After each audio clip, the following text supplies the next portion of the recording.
Again, so let me just set up everything so that I could see our screen as well as see our I could just give me a second. Our screen as well as see our just bear with me for a minute. Okay.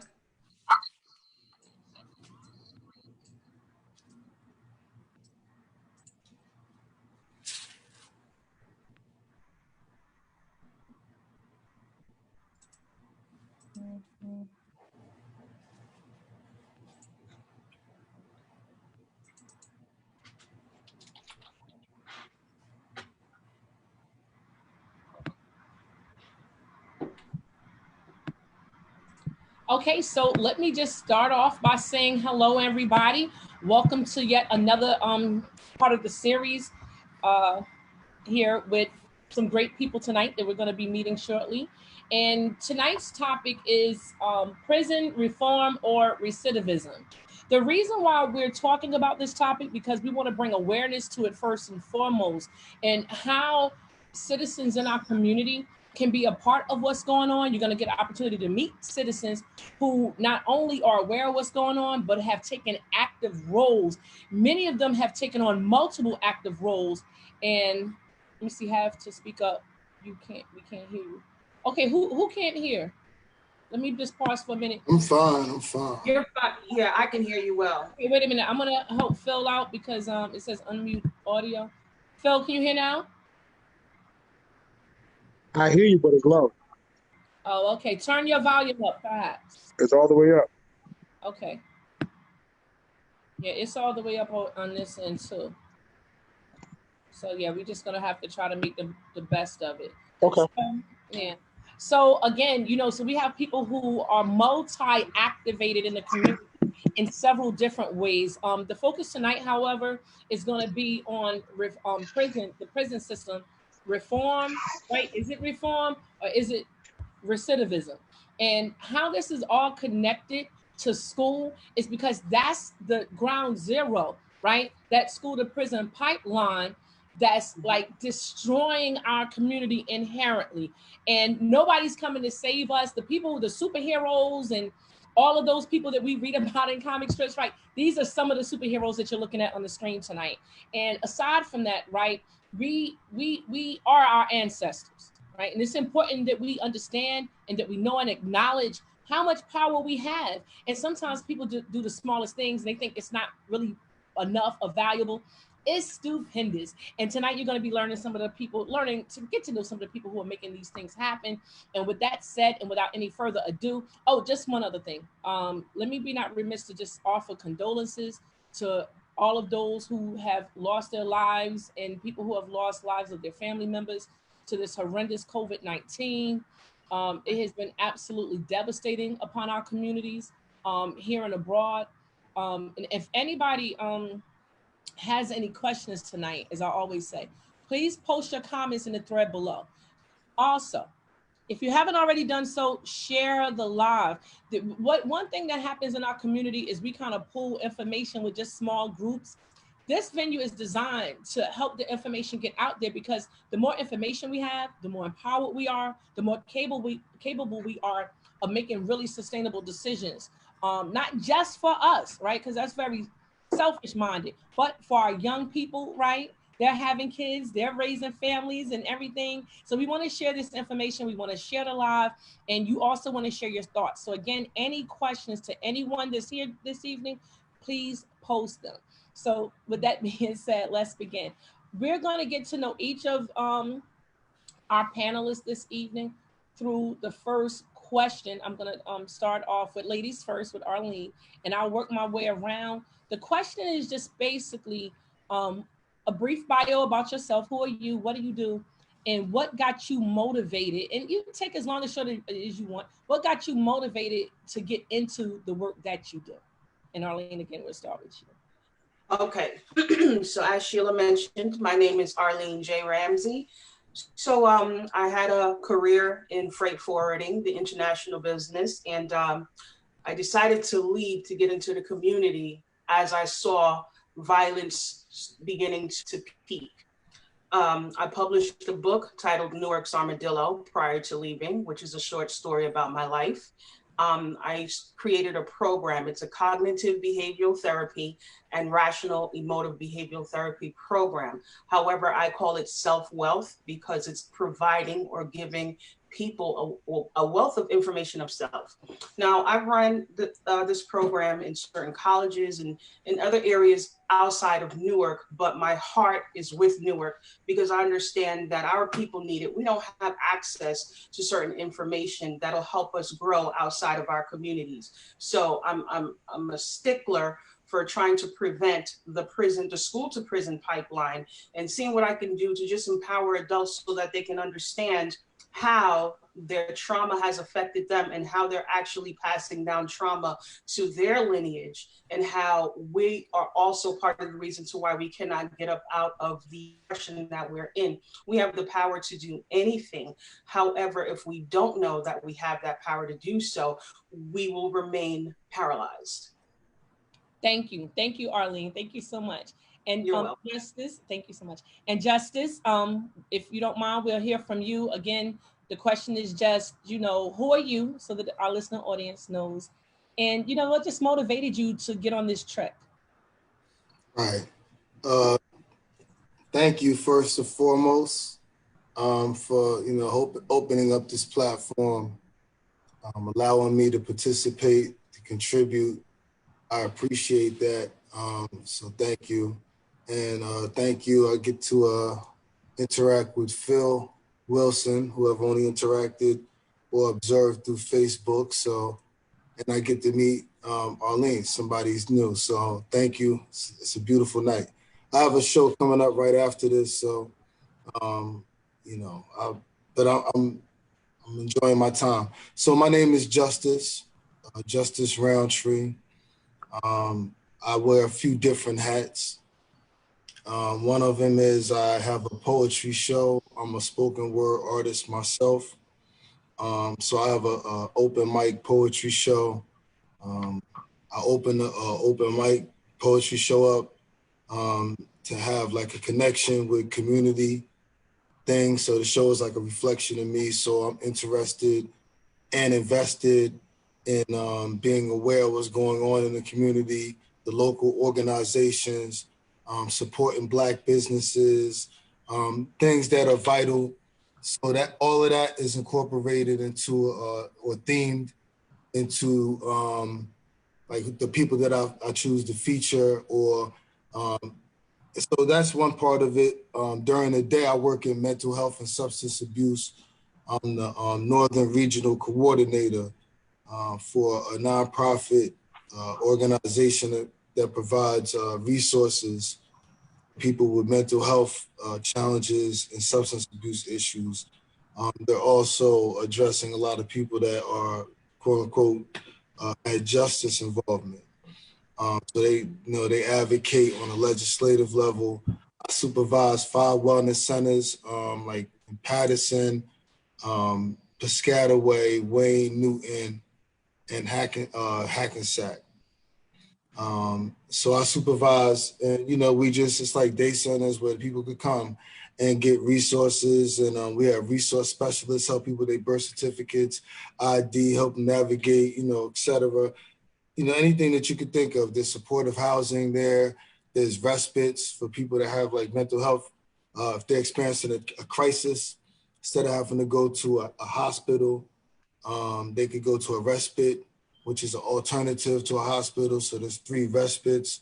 So it's a pretty dope organization.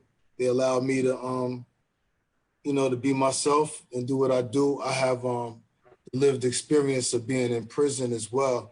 I got locked up, when I was 19 years old.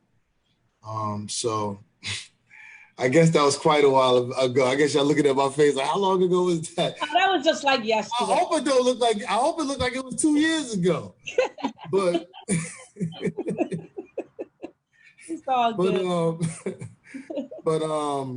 No, so I was a knucklehead. I wasn't educated at that point in my life, and I made some bad decisions. and I went to prison for more time than I probably should have actually went there, but that's pretty normal.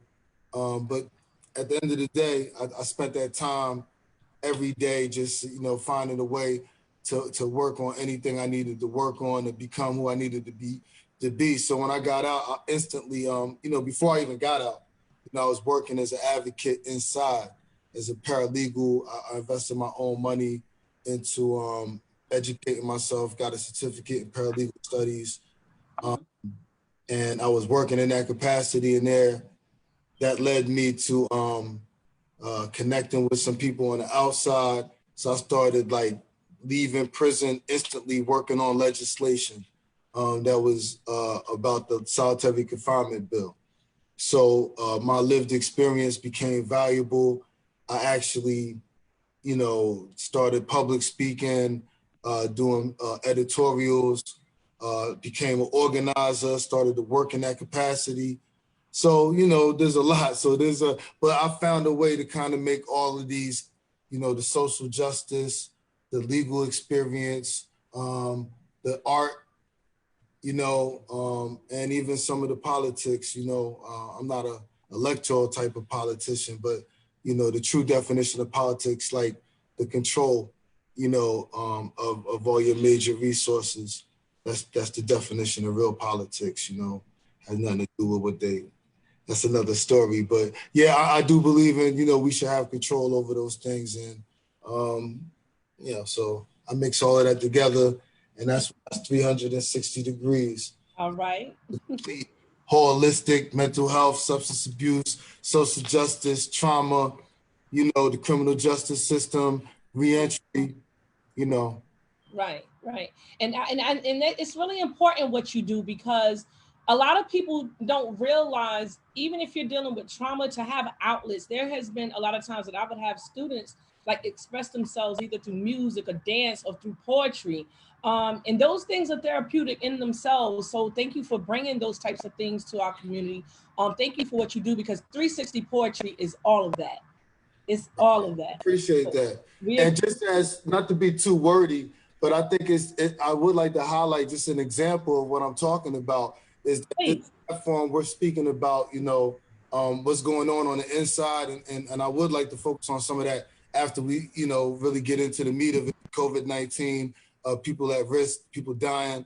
But right after this, I'll be doing a series that I started called Meet the Artists, under the umbrella 360, which is an art platform. Right.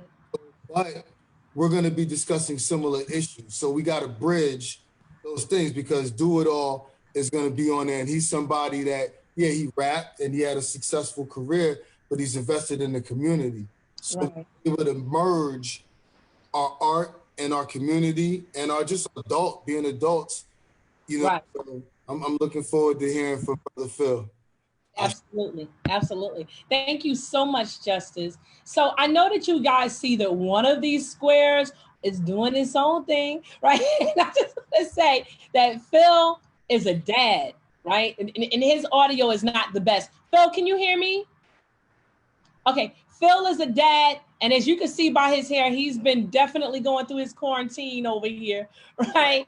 But see, I love it. You know what I love? I love the realness. I love the rawness, right? Because this is the real deal. He's a dad, and he also just happens to be running for school board. But again, sometimes when people run in our community, you see these pressed, and everybody's not the same. Polished images. Yeah, all of these polished images, but you never get to know who the person is. That's why, like on my page, I put the good, the bad, and the ugly. If I'm happy about stuff, which I usually am most of the time, I'll put that. But when I'm not, I'll put that too. And as you can see with our brother Phil over here, he's being in his dad mode, but he wanted to address our community tonight because this is something he feels passionate about. So with that being said, Phil, if you could just share with us, again, what motivates you, to just be a part of this discussion tonight, because ideally we want to keep our kids, from funneling through this horrendous school to prison pipeline. So what motivates you to be involved and do what it is that you do? And if you could share with the audience what it is that you do. Well, I did like Arlene and Justice did say, helping the community. So that's bridging the gap. So that's coming together, Phil, you have togetherness to turn your with what camera. they do and what I do and what he does. Phil, we can't see What you. I'm You have to into turn your is CTE trades. Like you said, if you do art is a program that will help improve your memory, Phil, concentration, skills, and development, and decision making for kids. If they have art and what they learn art, they can uplift that. right. Phil, we can't Phil, see you. Can you hear me? We can hear you, but we can't see you. Oh, okay. Oh, you see me now? yes. Okay. Yeah. And if you look around the community, you'll see sometimes you see graffiti, which is art, which is people expressing themselves. You see restaurants, you see auto shops, you see constructions, you see different things in our community that our kids not being uh, uh, uh, getting taught. So I'm running for school board because I have the knowledge of trades. So by you learning a trade, a kid can learn a skill instead of being outside in the corner getting ready to go to prison, going to jail. So if they have a skill in plumbing, construction work, welding, cooking, home economics, which covers sewing, like the mayor said, everybody can sew a mask or do a mask. If you can do a mask, you can make money. If you learn a trade, you can always make money, no matter what you do in life. You can always make money, and Phil, what? that's what I Phil, think our community needs. It needs awareness, Phil, like what Phil, Arlene is Phil, doing and what Justice is doing. With Phil. You music, hear me? kids can learn music in school. Start at elementary school. It gets their brain learning, and True, and and and, and they can learn the fundamentals. true. That's just my opinion. I know other people have different opinion about trades, but that's just my opinion. Oh, that's Me good. being a teacher for 17 years here in North school system, Union County school system. Well, I worked at North County school system as a county technical school there in Union County in Maryland. Been a resident of North New Jersey for 35 out of 38 years. I left and went down to Maryland for 2.5 years and came back when I got sick. So now I'm pretty much I say about 80% better. Not 100% yet, but 80%. No real health issues. Just going back and forth to the doctor, making sure I'm clear and keeping myself clear of that COVID-19. I get tested every 3 weeks. Because my immune system is weakened, so I get tested frequently to make sure that I'm not infecting my children and the people that I'm around. Right, right. So Awesome. can you hear me? I hear you. Okay, so my question to you is, what made you get involved? I mean, you have a full family. Like I said, you're on the mend, you're on the comeback from, some different things that you've had, some health challenges. What inspired you to get involved and become really activated in the community in terms of trying to make a difference for all of our kids that live here? I noticed it when my son went to public school here. It was different from when I went. My two daughters don't go to no public school system, and I attend my daughters' meetings when I can, and I see what they do up in West Orange, and I sit back and I look what they doing here in North when my son is going to school. It's totally different. They don't have the technology that's needed, and if we can get together and help these kids some way somehow, boost these test scores up, some way somehow to help them any kind of way. Stop like I said, stop the pipeline, prison pipeline. If they learn a trade, they will be fine. If you ask me, they have something to fall back on. Instead of going to jail and learning what they could have learned out here in the streets. It's more to it than fast money. If they learn a trade, they can go, and the sky's the limit. Our kids is good, but I'm tired of hearing our kids, in North. Oh, this person went to college because they got a football scholarship. This person went to college because they got a basketball scholarship. How about our kids get a scholarship for academic? How about our kids come out and do something else that's different than basketball or football? Because if they hurt themselves, basketball and football is done. What can they fall back on? They need something to fall back on. Not everybody can make it to the league. And the people that do make it to the league, that's great. But some people need something to fall back on. Absolutely. And the trade is one of them. Because if you make it big, you need somebody that can manage your money. You should manage your own money. If you want to build a house, you can design the house how you want to build. You can sit at that table and tell them, hey, look, I I want my house built like this, and I want my dimensions like this. You know, if you're just a money guy, they're gonna wind up getting you some way, somehow. Right, right. Good stuff, Phil. Thank you. Yes, Justice. Phil, can you hear me? Can you hear me, Phil? Yeah, I hear you. I gotta put you on mute. My kids is running amok. I got you. So how many members, you said school board members, so how many school board members are there, and what type of authority and what comes under the authority of a school board member? Okay, well, wait. We could get to that. And actually, tomorrow we're going to have a piece that really focuses on the education component. Okay. But tonight, I kind of want to focus, and that was a great question, Justice, and we can come back to that if we want. I like to learn. Yeah, no. Listen, me too. So what I want to do right now, though, is focus on the stopping of the school to prison pipeline first. Right? Okay. So what I want to do is just temporarily. I also think the prisoner pipeline has something to do with, you know, the school uniforms. You know, they're making them wear uniforms. That's in our urban community, school the students wear, you know, uniforms. That's a prisoner pipeline, because when they're in jail, they all wear uniforms. In the suburbs, they don't wear uniforms to school. They still let the students express themselves. I get it that they want the kids, everybody to look the same, but that's giving them a uniform. You know, if you ask me. You're absolutely right. And so, Phil, I definitely agree that's definitely the physical conditioning part. Arlene, can you talk to us a little bit about the mental conditioning part as it relates to our kids, and what do you see that is needed or is lacking in terms of just the mental part? Because I've noticed, just from being a teacher over 20 years, that one of the biggest challenges is the self-esteem, that a lot of our kids don't think they can do it. And so therefore they don't, when they really can, but it's just that social conditioning. Like, what do you think about that particular? Oh, that's a great question. So that stems from what we've been taught. And it comes from our communities and our homes. So we've been so conditioned to behave one way, do our work one way, do our art one way. Whereas whenever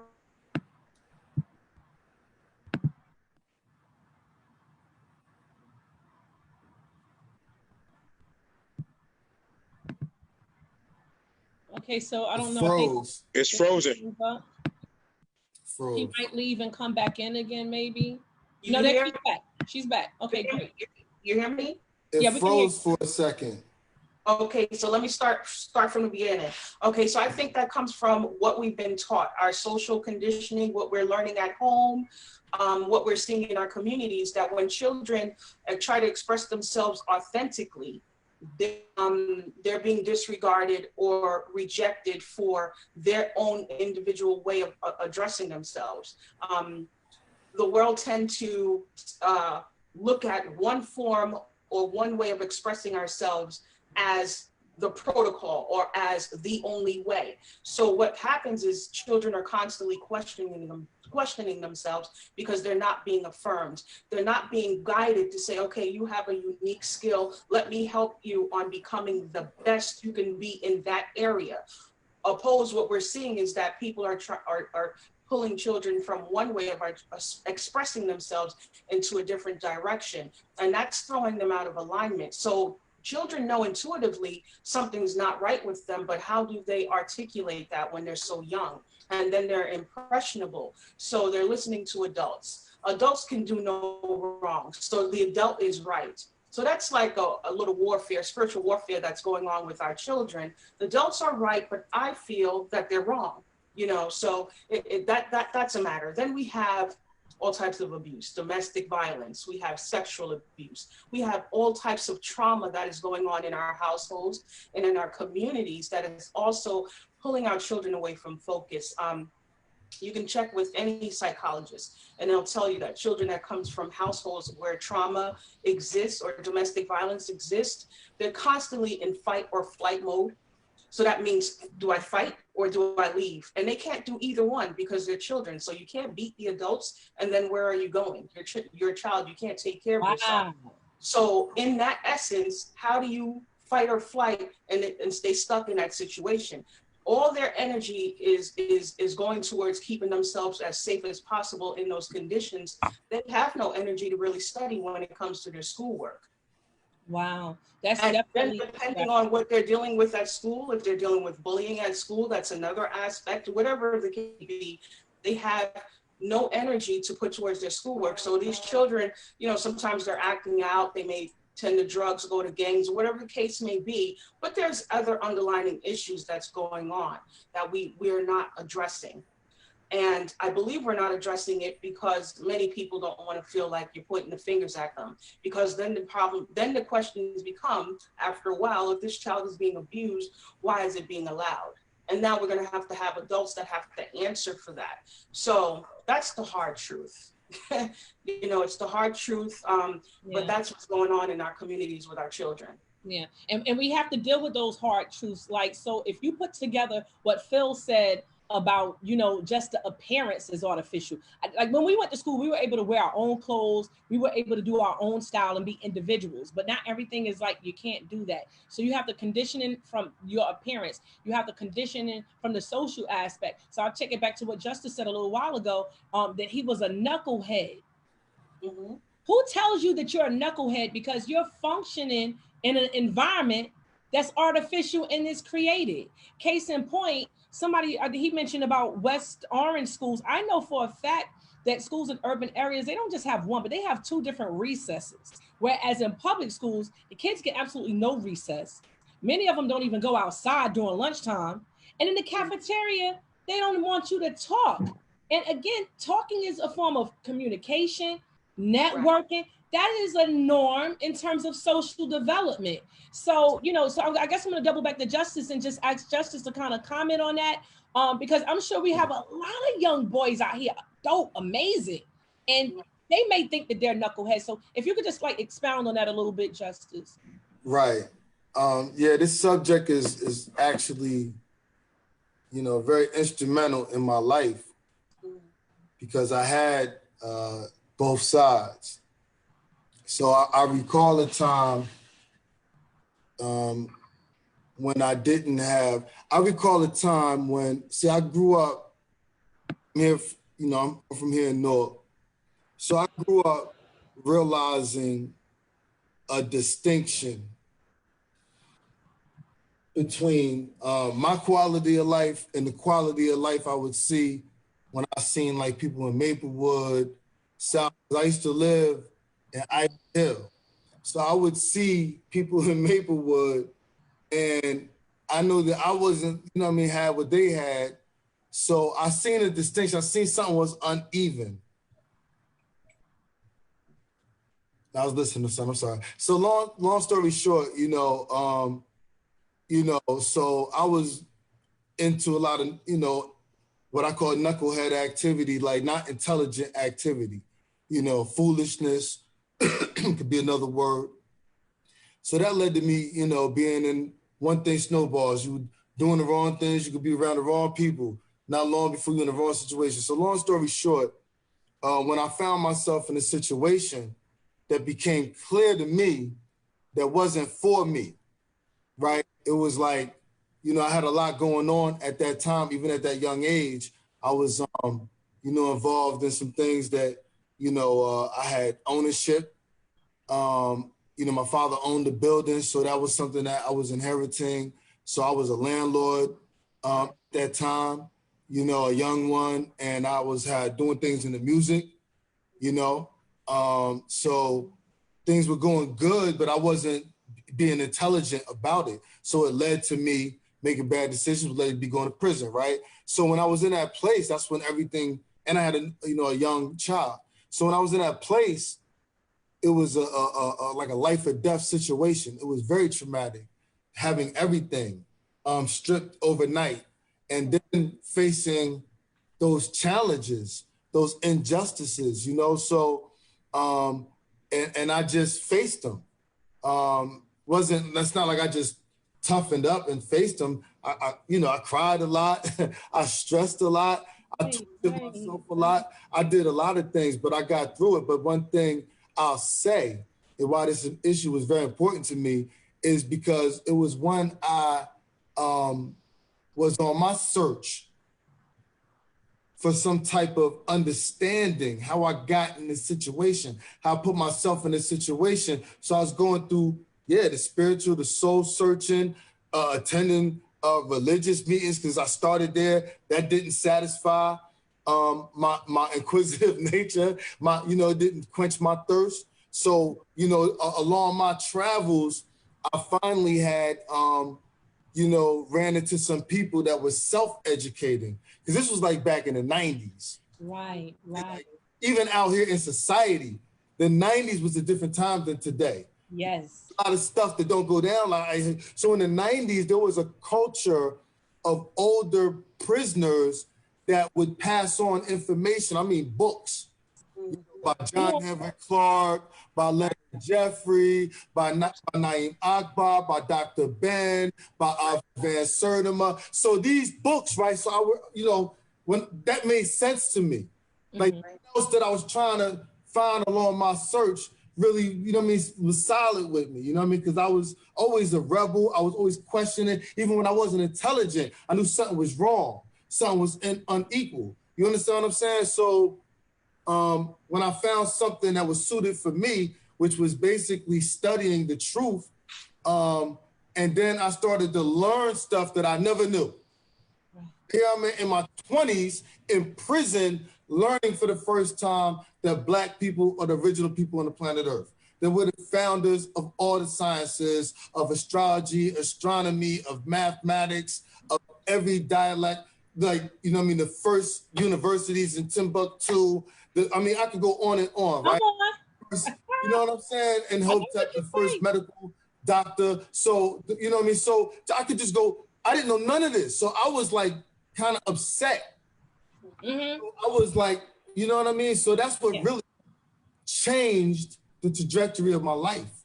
Right. And, since that time, since the 90s, I was still stuck in prison, but I wasn't stuck in prison. I was in the universe. I was looking at my through the lens of the universe, I viewed myself. So no matter what they was trying to, I never became institutionalized. I knew who I was. And I actually, I ain't wait till I got out. We was in there. We was like, they was mad because we was teaching. I was penalized for teaching, literally. But, it's a whole story. But that's why I say to this day, education. That's why when I said my definition, because I had to redefine everything. So I had an own definition of politics. Right. I had to redefine education. Right. So education meaning only academically. Right. Right? When the greatest education that I had received, because I always was good academically. Right. But I had a void because I wasn't educated about the most important education. And see, that is so important what you just said, Justice. Thank you. I just want to just make one correction. Something you said, you said what I do wrong. Intelligent. Listen, you are always intelligent. Listen, if we spend our lives until we could be 90, 100 years old. No, I wasn't using it. Maybe I worded it wrong. Yeah, but I wasn't using it is what I meant. Yeah, but so, no, that's good. I get where you're coming from. But like I said, for the gentlemen the young guys that may be listening, they may think the same things about themselves. And that's a better wording what you just said. You wasn't using it because you had it, honey. You always had it. And I just wanted to be clear with that. Yeah, it's our birthright. You know what I'm saying? So that's one of the reasons that I got involved with this election, because I wasn't intending to run. But we have so many, I will say, we have representation a lot of times all across the nation, but sometimes society doesn't allow us to feel comfortable championing for ourselves. And the Amistad Act, right, which was passed in 2002, it said from a legal standpoint that our kids were supposed to be learning their history and learning about themselves, and it just did not happen. And we're in the year 2020, and it's absolutely incredible how we still don't have people. But the thing is, the reason why we don't have people championing for those things, because like you said, you learned about it in jail. Why can't our kids learn about that in school before they get there? Because that tool alone would act as a massive intervention to break down this school to prison pipeline. And it's because we don't have people in our community that are running like Phil. So I want to bring this back to him really quick. We don't have regular people running. The real moms, the real dads, the real people who care. Even if you're not a mom and dad, like the real people who care. We have people that are bought and sold and paid for, and they get there to support anything but our children, our future, our survival. Right. So with that being said, Phil, maybe I want you to just take this over a little bit. How do you feel about that in terms of, because Phil is always involved in the community in one way or another. How do you feel about that in terms of your kids and our survival now? How do you see that as a part of your platform and what you're trying to do? Repeat that. He's screaming in the background. Repeat that again. So again, what do you see? How do you see what we're talking about as a part of your platform and why you're involved? Like, you're busy. You got a house full of babies in there. Y'all don't have no TV, no radio, nothing, I guess. I don't know. But but you got a house full of kids. But why? But you still, people make so many excuses of why they're not involved. You're still and always involved. What do you think about that makes you say, I gotta be involved? I can't give up this fight. I got 3 young boys in the city of Newark.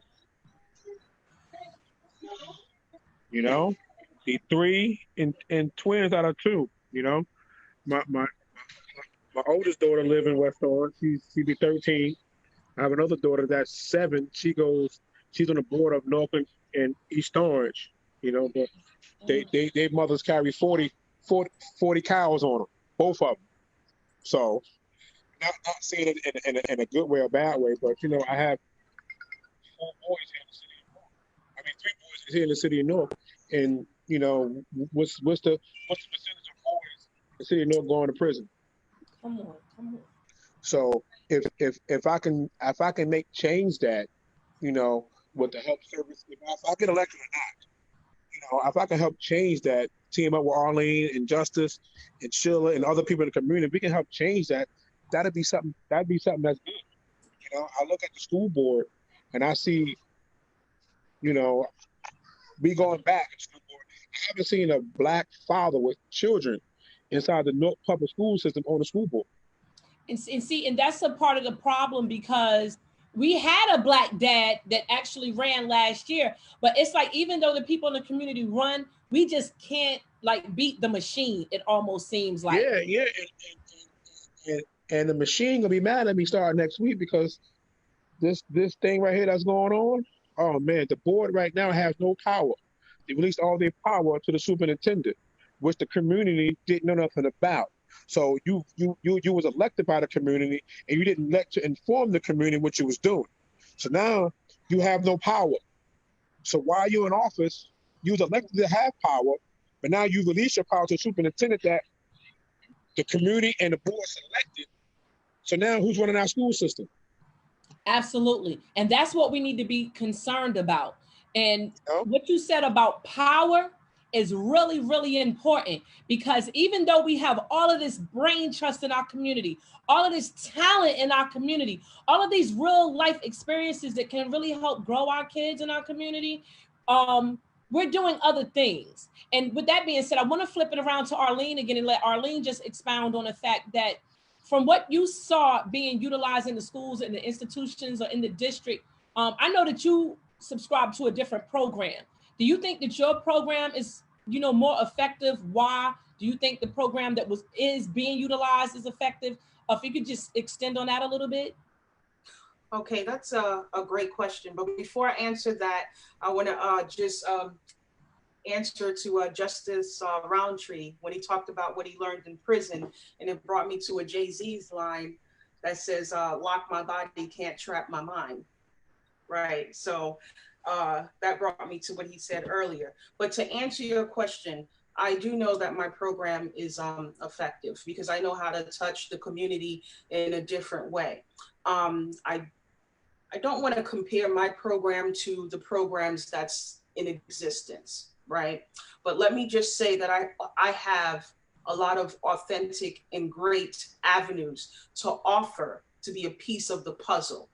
because no one person is the end all be all, and we're not the whole puzzle. We need so many of us, right? We have to understand that the system is a mechanism, and the system is run on so many different systems that work together to run the system. And in those systems have many little pieces, many little pieces. So we can be one person that created a system on our own and have many little pieces work a system for us, or we can be a piece of a system. You understand what I'm saying? So I'm always looking at myself as a collaborator, although I'm a soloist in many ways, right? But I'm still a collaborator, because what I do contributes to the well-being of our community. It empowers the community. But I touch our community from the trauma aspect, the things that people don't like to talk about, the things that people are away from. We really don't understand or realize that those are really the things that we need to run to, face and heal from, so that we can go on to be powerful people. And that's the place I like to go, because I know that it's necessary to go there. I have the grit to go there. And that's why my program is respected and needed in our community. I always say, give me 3 years in the community and we'll definitely see a turnaround in the community. Do you think that your program would be accepted if presented? Why or why not? That's a good question. I've been told, all right, and I'm not going to say where, but I've ran my program at a drug and alcohol treatment center, and I've been told that Leave It Up to You will be closed within 3 years, right? So we have to look at why people are running programs and what grants really stand on. Everything is about numbers, right? So I look at running my program as putting myself out of business. I do it so well that I know eventually this type of program I'm running is not going to be needed within 10 years if I'm allotted to run my program, because people are going to heal and do better. But the way the world works, there's always going to be a different type of problem that arises. And I'm always preparing myself to study something new, learn how to solve it, and contribute to solving that particular problem. However, a lot of time, everybody don't like to learn new things. People like to just be comfortable, you know, get a paycheck and live. And that's just the truth. And I'm not throwing anybody under the bus, but these are the things that was told to me. And I had to sever ties with this particular place because of that. So that actually took money out of my pocket, but that is a truth. So that's what's in the Wow. So it's almost like they won't even pay you to do what you can do to do the healing, because the money is really in the problem. It's really not the cure. And I think that's what was what kind of started the whole hip hop trend. Right. Like you said, it was trauma and nobody wanted to talk about it, but those young kids created hip hop, you understand, Right. and they talked about their trauma and they started healing themselves. And I don't Right. know, Justice, you look like with all of this hip hop going on behind you, maybe you can help us a little bit with that, because I know you mentioned the 90s, and the 90s is the last I remember having real hip hop artists, Poor Righteous Teachers, Tribe Called Quest. Like we had, oh my God, the teaching, right, even in the hip hop lyrics. So maybe right. just if you could just like bring us into some of that a little bit. Oh, Justice, wait, let me get you back on. Justice, we can't hear you. I just unmuted it. Oh, okay. Okay. That's awesome. That's something I love to talk about, and I rarely get. I know it. So that's awesome. That's like dope. Because hip hop is like the soundtrack to my life. It's really, so you mentioned something interesting, like the origins of hip hop. So its origins was in the social aspect of what was going on. You know, people that were dealing with the same conditions we dealing with today, poverty. Yes. Right? And the South Bronx was like the epicenter of poverty. Ronald Reagan, when I believe he signed his urban renewal, whatever, right? When he was like, advocating to renew urban areas after the rebellions that they call riots. you know, in the 60s. So, you know, he was trying to, you know, he was whatever. So he went to the South Bronx to demonstrate, you know, poverty. So this was like the hub of, you know, in many ways it is today. It's like the hub of fashion. It's like the hub of media, the hub of business, you know what I'm saying? Fifth Avenue. So it's always had this magnetic, you know what I'm saying, attraction. Right. And I mean, there's a lot of science there too that I would love to expound on, but New York has always been, whether it was Malcolm X, whether it was hip hop, whether it was Marcus Garvey, whether it was, you know, several other people we could mention who walked on those same concrete streets. There was a lot going on. This is a magnetic source. This is like, that's why they call Harlem Mecca for a reason. There's a history there. But back to your point is that it's born out of that. And I did some college. And when I was in college, and I knew it was gonna sound crazy, we had to do an essay. And I made the essay that hip hop was the most influential genre in American history. Absolutely. Right? And I know it sounded crazy because here I am trying to represent hip hop, which has the connotation like, you know, uneducated, urban, all these negative, but I'm a musical person. Right. So I could deal with jazz, right? That real jazz, like, you know what I mean, Theonis, and you know what I mean, talking about you know, the Miles and everybody, or we could talk about you know, I'm just a music cat. So some of that rock that I liked in the 80s, you know what I'm saying? I could really have a conversation. So just being balanced. So I know I was balanced, but I know me throwing it out there, but then I made some serious points about, you know, I've never seen any other genre get a president elected in this country. Come on. Right. Talk about You know what I mean? That's I mean, we had Beyonce, which is a direct connection to hip hop, singing at the inauguration. I mean, they were clear. So I don't want to get into that type of discussion, but I'm trying to just establish hip hop's relevance. It's not just music, and unfortunately, other people recognize that a lot more clearly than we do. Right. And so to your point of when we were actually in tune with using our music to address our social conditions, which with the culture. That's right.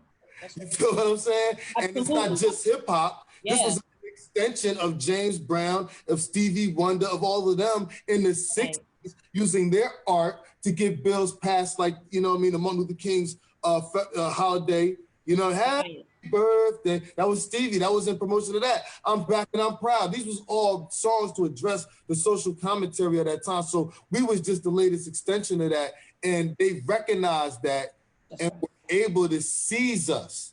You know what I'm saying? By destroying movements that was growing, by making that unattractive and by promoting others. But the main reason is that we didn't have ownership.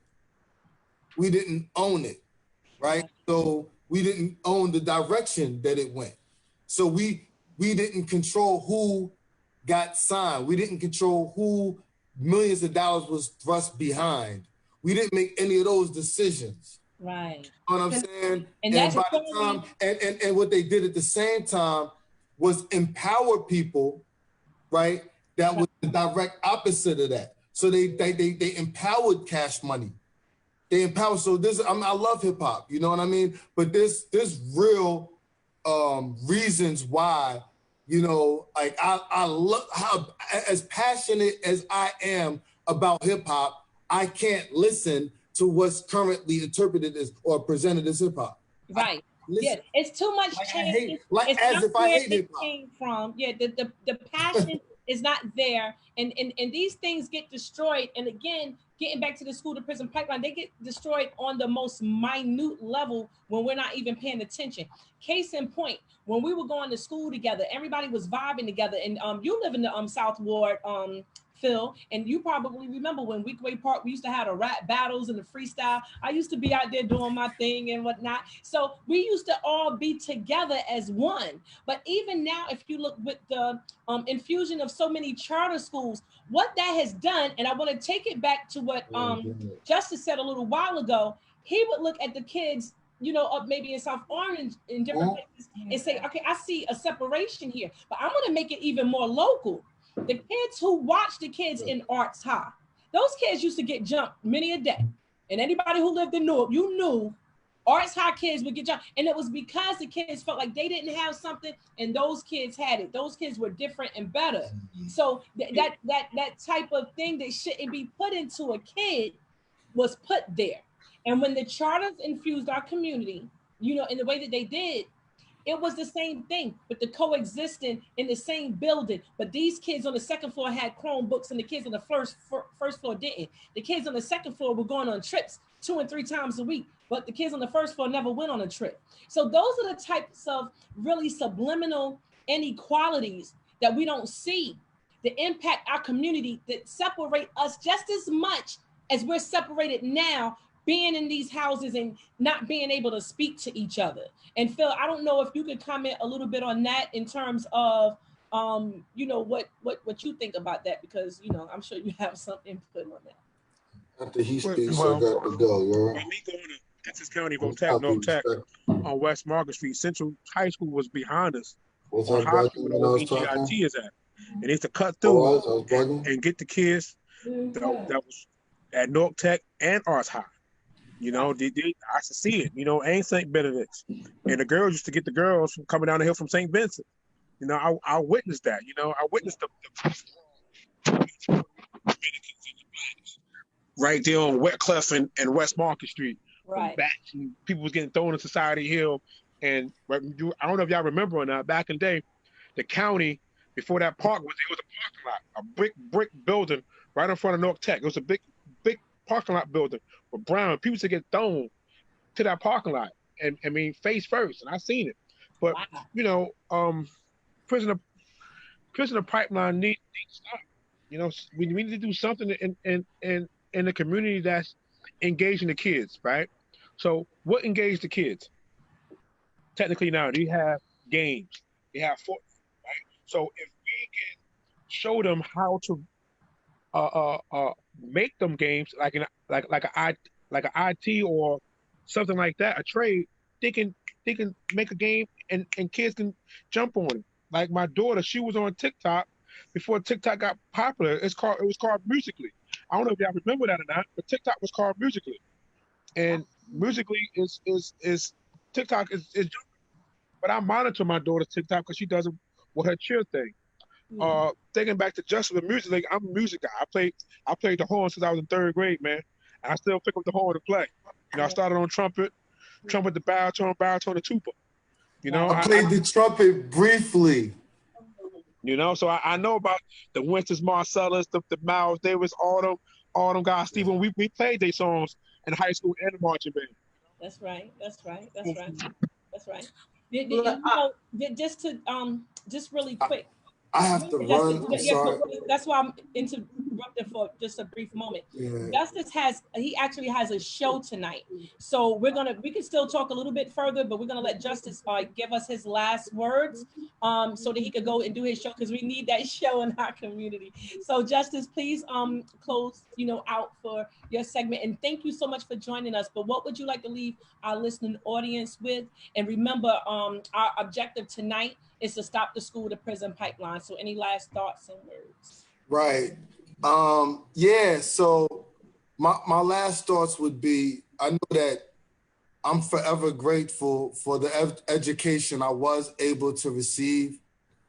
It was unfortunate that I received it at a later stage in my life because I always thought that I would not have made the decisions I've made had I've had the education that I did. So I would say that look at maybe this quarantine as an opportunity of the real powers that be to be with our children because it may be best for us to be there to give them the education that they may not be able to get outside the home. Absolutely. So that's an opportunity, because I'm a big proponent of, it doesn't have to be homeschooling, but schooling our own somehow, some way. I don't care if you make a building for it or you still keep them in the living room, but we need to have an invested interest in telling our story to our babies.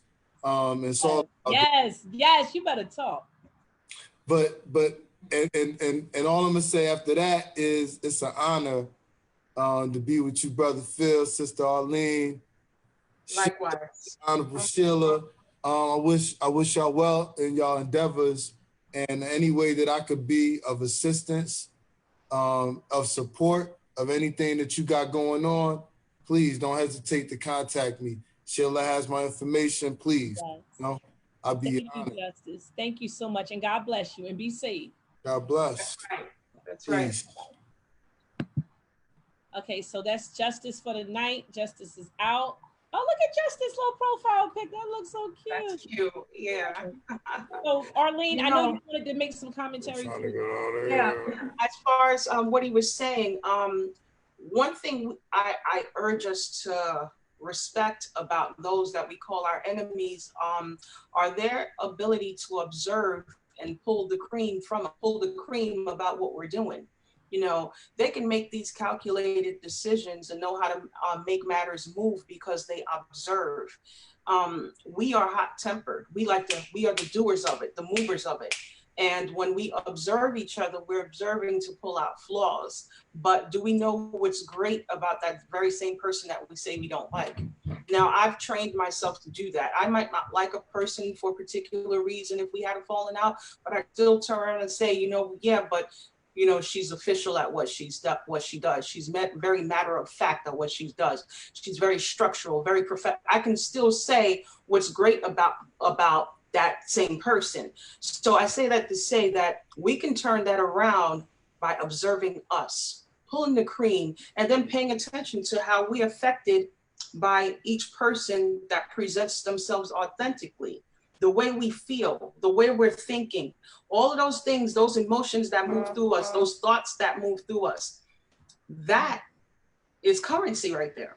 And that's where the value is. And if we start documenting that, we can start to say, wait a minute, I know how I can work with so and so. I know exactly what we can do to make this work and what group of people this will actually go well with. You understand? Because that's what they do. But we don't do that because we got a lot of this. And I understand that too, because there's not a lot of room, or so they make it seem, there's not a lot of room for all of us to be successful and live above the poverty line. You understand? The other thing is what we got to think is by the majority, oppression keeps them wealthy. So they're not going to come take us out of oppression. Just think about our habits. We overeat, we drink when we're oppressed, depressed, stressed. We drink, we turn to drugs, we overeat, we shop, we do things to soothe ourselves. We're constantly spending money, but who own these companies? So as we're making them wealthy people don't spend their money like that. They spend their money that's going to give them an ROI, return on their investment, in some way, shape, or form. And if it's not monetarily returned, then they're traveling the world. And so they got the experience, something to come back and teach or just pass down through their generations or use in their business. So every time they spend their money, it's going to come back to them in some way, shape, or form. When we spend our money, it doesn't come back to us because we're constantly trying to keep our heads above water and we're constantly soothing ourselves. So we can flip that around. We have the ability as them. You understand? I remember that picture that someone drew up years ago. I know you saw it on Facebook, where you had the brother with the bandana and he had a shotgun, but there's a chessboard, and then there's the white guy, the KKK guy, but the KKK man had a knife in his hand. Right. So although a gun is quicker, you know, it takes a lot of calculation, more patience, more time to sit here and strategize on how to use a knife on someone and actually be effective at it. opposed to using a gun. And I'm not talking about violence. I'm just using that analogy as in to say how we do things. We slow down a little bit and see and pick the cream from ourselves. And, and start with, I tell the people, start with the person you don't like. Because it's very easy to pull the cream from your friends or the people that you like, right? But do those people have the ability to start their own business? They may be a contributor to your own. You understand what I'm saying? So start with that person that you don't like, and you'll be surprised at what you find that you really like in this person and how you can really collaborate with that person and move the engine and the system forward. Right. You know, I think you're definitely on point with that. And Phil, I guess you could elaborate a little bit because we're about to start bringing this to a close. I think that when we're talking about, you know, reducing the school to prison pipeline, that we would be remiss if we did not look at the social behaviors that exist in our communities. In other communities, they have absolutely no problem with getting together for a common cause. Right. If it's about making money, the fact that they like you a lot don't even come up. And I think that we just put too much emphasis and focus on who we like and who we don't like. One thing that I love about life is that I've spent my life dealing with so many different people. I love different people. I have nothing in me that wants everybody to be the same. Like, okay, this cookie cutter right here, wow, if everybody was like that person. No, then the world would be a boring, corny place. And I think that that's a lot of what's going on with, you know, our country in terms of leadership. There's always this overarching philosophy of everyone needs to be the same. Like Phil said earlier, everybody needs to wear the same outfit. Like you said about the you know, the thought processes. Everybody needs to think the same. That is not living. That is not life. That is not how nature, God, it's not how it was intended to be. And I think that if we focus on the positive things in life, us being happy, right, and the things that we do to be happy, don't infringe on others, because that's going to become a problem.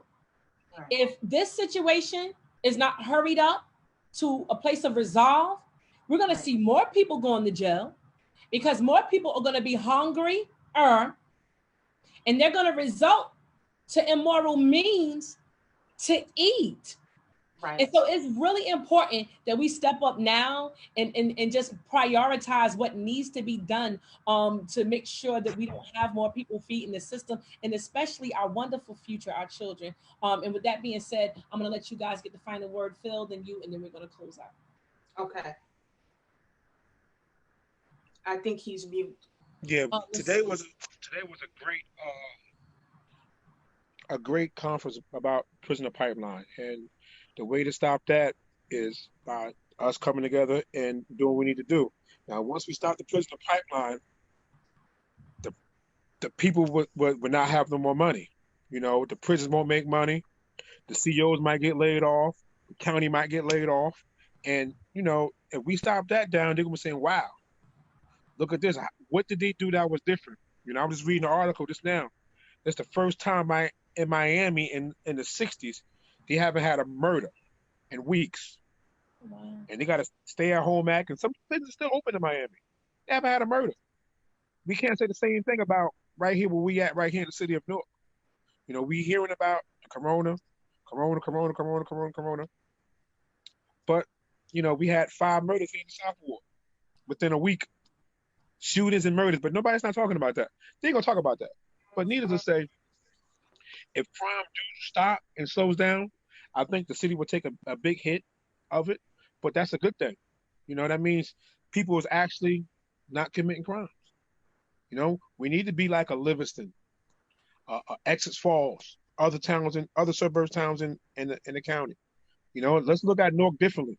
You know, Newark is the biggest city in the state. You know, you have to come to Newark no matter what you do.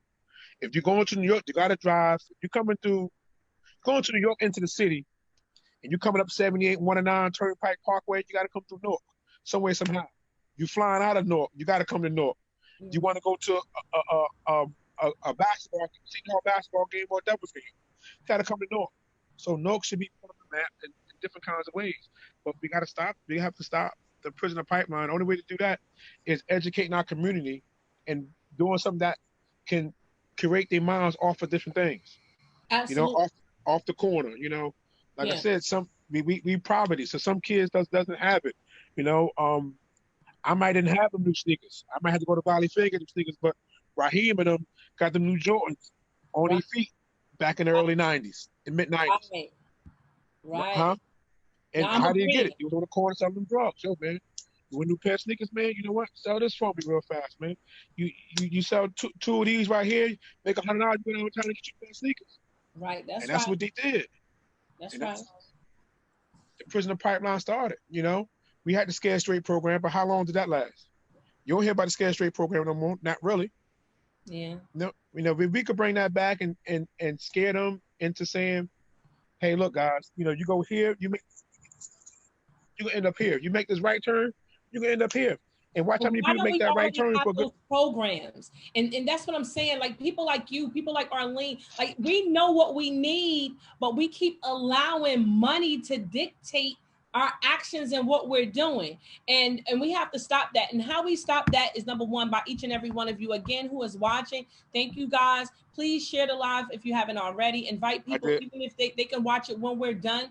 But these are the types of things that impede that school to prison pipeline. And that's what we want to stop. And by all means necessary, love what you said about the community, because we can't say that we love kids and don't love their parents. You get mad at a mother for something minute. People are going to get mad at each other. It's human nature. But you just don't stay mad for 5, 10, 15, 20 years at your friends, your family, or your neighbors, right? And once we start to love each other more and understand that love in its essence means patience, meaning that we are not all the same, and somebody might have a different way of dealing with XYZ. It doesn't matter. We're not promised tomorrow. We got to have more patience and try to be, more tolerant and loving of people. And if you can't, sometimes you might have to love some people from afar, and that's okay too. But just don't exude any energy in trying to remember why you hate people. No, you can't. You can't love the kids and hate the parents, which is why I started this forum like years ago. And I just got to say this really quick, Arlene. Something else Phil said that was really, really important.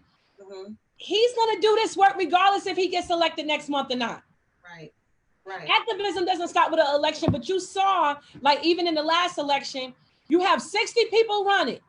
Everybody want to get a title. Everybody wanted some control, some power, whatever they wanted, right? The election was going, it's quiet. Right. You don't hear nothing. Right. Why can't we get those 60 people at the board meeting? Why can't we get those 60 people at the council meetings? Where are they? Gone with the wind. Gone with the wind.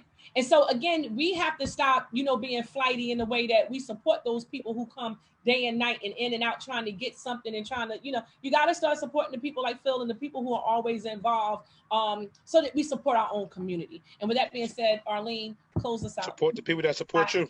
That support you. I'm so happy that you said that. Money wasn't a means for me. I'm not a nonprofit. I'm a sole proprietorship, right? So I ran my program and I sent them an invoice, they paid me. So the challenge with that is I can no longer afford to hold out without money. I have to live. I need an apartment, I have to eat, those sort of things. And that's where money becomes a problem, because you have a few good people who put the S on their chest. I left a great career. I haven't been on a plane in 10 years. That's a lot of sacrifice that I did to get into the community, but it's not panning out because of the very same things. It's like people are holding on to information. They're squeezing you out. They're concerned with a nonprofit paycheck. So now this is where the community comes in. When we built the Black Wall Street over there in Tulsa, Oklahoma, there was no grants given. Black people spent their dollars with these companies, because the thing is that my program, for as great as what it is, the halfway homes are no longer going to cut me a check to come in and reduce their number, which is going to reduce them from their jobs. So, and being that I'm not a nonprofit, so I'm not getting funding from corporations, how am I going to take care of myself? You have good people who want to support the people in the community, but they can't because they're holding down jobs and they have family and children and themselves to take care of. Now they're tired. They don't have the energy to go to the community meeting. So here's where leadership comes in, where a part of leadership to me is about looking at the people who are really vested in their community and saying, go tell this person to come here. Let's see what they have to offer, because this person, we can use this person somehow in our community. If that's not being done, people are going by the wayside trying to figure their way to try to stay above water. The other thing is, I love what you said, is you can't love the children and hate the parents. I say this, when you bring down the parents, you actually hate the children. When that parent loses their job, they can't take care of that child. Now their child is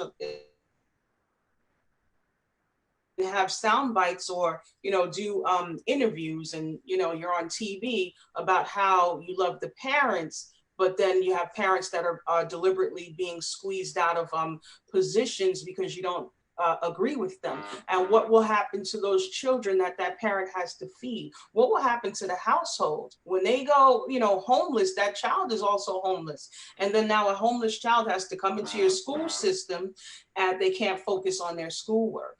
There's so much that's contributing to the school to prison pipeline. And it all starts with us. I always say integrity is paramount. We don't have to, we're not Jesus Christ. And we're not Job. We all are who we are, but we have to find one common ground, find some principles on which we can stand on as a community and say, if it's not about this, it's not about nothing. Opposed to, you would have some people that would say, well, if it ain't about me, it ain't about nothing. No, it can't be about you. It has to be about the cause, right? Then it becomes a selfish or a narcissist or a self-absorbed perspective that has absolutely nothing to do with the community, the people that are in the prisons, and the children that you say you want to help. Because once things don't go the way you want it to go, if it's all about you, then everybody else will suffer. So you understand, we got to get that selfishness, get that out, take that away, because it's not profiting us any. Then you have some of us that are making it, and it's, it's like a secret society, right? It's the best kept secret.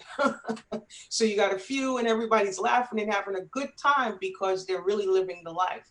But what about the people that said that they want? And those are the things that I don't think that we're looking at. And as far as it looks, some people don't care because their family is good. So as long as their family and their friends are good, who cares? But they don't understand how that's going to come back and affect them in the long run. So yeah, so that was some great stuff. I just want to throw in, because Arlene is very humble. One thing that made me just have so much respect for Arlene, one time, because I didn't have a car, because they beat you down, when you trying to help the community. It's like, it's crazy. And I just got my car. That's what it was. Just got my car. And I went to a debate that you guys had, I think at Rutgers. Yes. And it was cold, not cold, but cold. And Arlene came out with her helmet and her bike. And she was on her way home. And it's hard for me to say without tearing up. Oh my God, it's so hard for me to say, because you don't understand that type of love, and the community don't see that. You know what I'm saying? Like, people don't see that when they being mean and going after people because they don't feel the same way that they feel on issues. And this girl was on a bike, cold, because she was passionate about what she believed in. Nobody's doing this for money. Right. Nobody does this type of whether you win, lose, or draw, you still in the community fighting. People do this because they're passionate about their community. But now it's time for this community to come together as a collective. And like Phil just said a little while ago, you got to start supporting the people that support you, because it's usually like 17 people running for the school board. People have been beat down so bad, you don't even see them no more. And you don't want that. You don't want everybody who's trying to help to say, okay, but let me move from the community. Let me just go away. Because again, that's a corny classroom. If I got a classroom where you take the best behaved kid, the best academic kid, if everybody acts like that kid, that's a corny classroom setting. Right. As much as you take the extreme, the kid is always cutting up. That kid is not always bad. He's busy. Maybe he's going to be the next person to make us laugh through stress, the next Kevin Hart, or the next, comedian that's going to help us survive and get to the next level. So we don't want to negate anybody in their individuality. You know, we want to respect and love everybody. And with that being said, I thank you so much, Arlene, for joining us and contributing. Phil, likewise, I thank you so much for joining us and contributing. And we are going to continue on these conversations because it's not just the school, the pipeline, it's our lives. It's in crime is the bride of poverty. So Right. aside from the ones that are going to pipeline to jail, we have those that are going straight to the pipeline to poverty. And that's what I like about Phil's platform. He's like, it's an alternative. It's other things you can do to make money and be good. Let's do it. Everybody, Right. thank you for joining us tonight. To the listening audience, I love and appreciate you all. Again, share the live. Post any questions if you have them after the fact. And you guys have a wonderful evening. Likewise, you too. Take care. Peace. Good night. Good night.